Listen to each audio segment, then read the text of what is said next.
আসসালামু আলাইকুম, সবাই কেমন আছেন? আশা করি আল্লাহর অশেষ রহমতে অনেক অনেক ভালো আছেন। আমি Taslima Hiya, welcome back to my channel. আজকে আমি চলে এলাম আবার নতুন আরেকটি ব্লগ নিয়ে আপনাদের সাথে শেয়ার করতে। আমাদের আজকের খাবারের মেনু হচ্ছে গরুর মাংস। তো গরুর মাংসটা আমরা প্রেশার কুকারে করব। কিভাবে প্রেশার কুকারে খুব সহজ উপায়ে গরুর মাংস করা যায় সেটাই দেখাবো। আর আমার সবগুলো ভিডিওই থাকে আসলে এই রিলেটেড, যে কিভাবে খুব সহজ উপায়ে কিছু করা যায়, কারণ আমি নিজেও খুব সহজ উপায় খুঁজতে থাকি সব সময়। তো দেখতেই পাচ্ছেন আমি 1 কেজির মতো প্রায় গরুর মাংস নিয়ে নিয়েছি। সাথে হাফ কাপ পেঁয়াজ বেরেস্তা দিয়ে দিলাম। পেঁয়াজ বেরেস্তাটা মাস্ট বি দিতে হবে, দিলে গরুর মাংসের টেস্টটা অনেক ভালো আসবে প্রেশার কুকারে রান্নার সময়। 1 টেবিল চামচ আদা বাটা, 1 টেবিল চামচ রসুন বাটা দিয়ে দিলাম।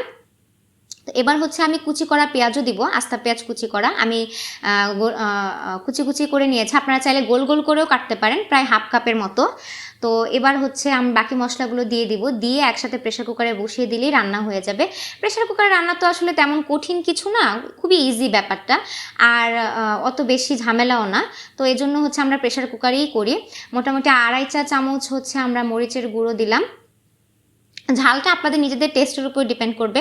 কাঁচামরিচটা আমরা অ্যাড করিনি, আপনারা চাইলে কাঁচামরিচটা অ্যাড করে নিতে পারেন। কাঁচামরিচটা দিলে আসলে ভালো টেস্ট হয়, তো আপনারা চাইলে অ্যাড করতে পারেন, সেটা আসলে আপনাদের নিজেদের টেস্টের উপর ডিপেন্ড করে। তো হচ্ছে আমরা 3 চা চামচ ধনিয়ার গুঁড়ো দিলাম। ঝালটাও আপনারা নিজেদের খুশি মতো অ্যাড করে নেবেন, যারা একটু ঝাল ঝাল খেতে পছন্দ করেন। আমি ঝালটা এমনিতেও একটু কম খাই, তো এই জন্য আমি ঝালটা কমই দিলাম। আর এখানে দেখতে পাচ্ছেন হলুদের গুঁড়ো দিলাম হচ্ছে 2 চা চামচ। আপনারাও এভাবে দেওয়ার চেষ্টা করবেন, তাহলে ফ্লেভারটা ভালো আসবে। আর আবারও বলছি, পেঁয়াজ বেরেস্তাটা মাস্ট বি দিতে হবে, কারণ এভাবে রান্না করলে গরু মাংস পেঁয়াজ বেরেস্তাটা দিলে খুবই ভালো একটা ফ্লেভার আসে, অনেক টেস্ট লাগে। আমি এবার জিরার গুঁড়ো দিচ্ছি 2 চা চামচ। তো এবার 2 চা চামচ জিরার গুঁড়ো দেওয়ার পরে আমরা একটু গরম মশলা গুঁড়োও দিব।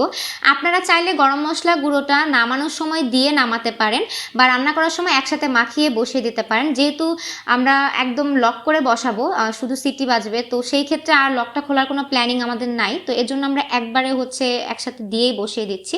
1 চা চামচের মতো গরম মশলা গুঁড়ো দিয়ে বসিয়ে দিব, যাতে করে আর আমাদেরকে আর খুলতে না হয়, ঝামেলা করতে না হয় আর কি।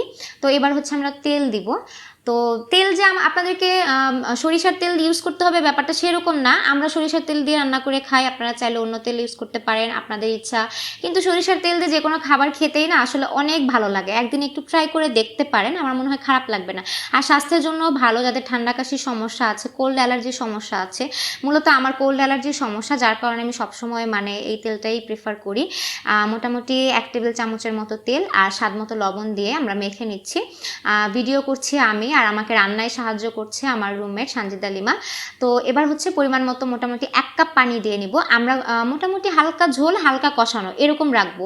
তো 1 কাপ পানি দিয়ে নিলে কি হবে, এমনিতে প্রেশার কুকারে প্রেশারেই তো মাংসটা সিদ্ধ হয়ে যাবে, আর এজন্য পানির পরিমাণটা বেশি হবে না। আর চেষ্টা করবেন তেলের পরিমাণটা একটু কমিয়ে দেওয়ার, কারণ অতিরিক্ত পরিমাণ তেল চর্বি খাওয়া আমাদের হেলথের জন্য আসলে কিন্তু ভালো না। রক্তের কোলেস্ট্রল বেড়ে যায়, উচ্চ রক্তচাপ, এগুলো নানা রকম রোগের সৃষ্টি হয়। তাই তেল চর্বিটা একটু কম খাওয়াই ভালো, তাহলে আমাদের হেলথের জন্য অনেক বেটার হবে। আর গরুর মাংসতে তো এমনি প্রচুর তেল থাকে, তাই তেলটা একটু কমিয়ে দেওয়া ভালো। তো সিটি বাজার পরে আলটিমেটলি আমাদের রান্না শেষ, আমি আপনাদেরকে শেষ ভিউটা দেখাচ্ছি। তো আশা করব আমাদের আজকের ভিডিওটা আপনাদের কাছে অনেক ভালো লাগবে। যারা আমাদের ভিডিওটা এখনও দেখেননি তারা দেখে নেবেন, যারা চ্যানেলটি সাবস্ক্রাইব করেননি অবশ্যই সাবস্ক্রাইব করে ফেলবেন, আর লাইক কমেন্ট শেয়ার করতে ভুলবেন না। দেখতেই পাচ্ছেন কতটা গ্রেভি হয়েছে আর কতটা ইয়ামি লাগছে দেখতে। তো আজকে আর কথা না বাড়াই, সবাই ভালো থাকবেন, সুস্থ থাকবেন, আর সবাইকে অসংখ্য অসংখ্য ধন্যবাদ। আল্লাহ হাফেজ।